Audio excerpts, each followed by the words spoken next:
Sedimentasi laut dapat didefinisikan sebagai material alami hasil proses pengendapan yang di dasar laut yang berasal dari proses geologi dan alamiah, seperti aliran sungai, abrasi pantai, serta aktivitas biologi laut.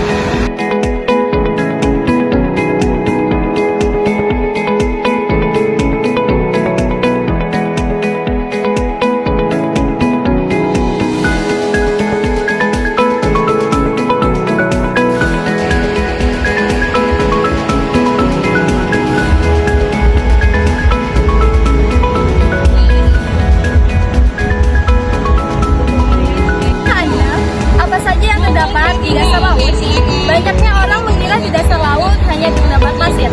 Namun, di sana terdapat lapisan sedimen yang sangat lama dan terbentuk dalam ratusan tahun yang lalu. Proses ini berlangsung sangat lambat, namun terbentuk dasar laut yang menjadi tempat hidup berbagai biota makhluk laut. Tanpa sedimen, ekosistem laut tidak akan terbentuk secara sempurna.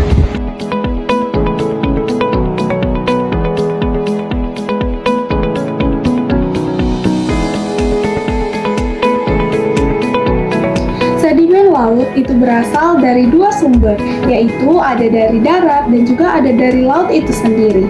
Sedimen ini berasal dari daratan, terbentuk akibat proses pelapukan dan erosi batuan di permukaan bumi.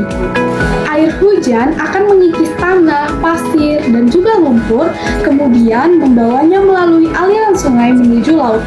Material ini akhirnya mengendap di wilayah pesisir dan dasar laut, terutama di sekitar muara sungai. Nah, selain itu juga, sedimen laut itu juga berasal dari laut itu sendiri. Bagaimana bisa? Karena sumber ini meliputi pecahan terumbu karang, cangkang hewan laut, serta sisa-sisa organisme laut yang telah mati. Setelah itu, partikel-partikel tersebut akan tenggelam ke dasar laut dan juga akan bercampur dengan sedimen lainnya. Dan seiring berjalannya waktu, endapan-endapan tersebut akan menumpuk dan membentuk lapisan sedimen yang menyusun dasar laut serta akan mempengaruhi kondisi lingkungan laut. Dalam kondisi alami, sedimen sangat bermanfaat bagi kehidupan laut. Sedimen membantu membentuk struktur dasar laut dan menjadi habitat bagi banyak organisme seperti cacing laut, kerang, dan mikroorganisme. Namun, ketika jumlah sedimen terlalu banyak dan mengendap dalam waktu singkat, sedimen justru berubah menjadi ancaman bagi keseimbangan ekosistem di laut. Selanjutnya, kelebihan sedimen. Selanjutnya untuk kelebihan sedimen. Kemudian kelebihan sedimen. Untuk kelebihan sedimen biasanya disebabkan oleh aktivitas fisik manusia seperti penebangan hutan, pertambangan, pertanian tanpa pengelolaan yang baik, serta pembangunan di wilayah pesisir. Tanah yang tidak terlindungi akan mudah tererosi dan membawa aliran air menuju sungai dan akhirnya akan sampai ke laut. Akibatnya, air laut akan menjadi keruh dan penuh endapan atau sering kita sebut dengan sedimentasi.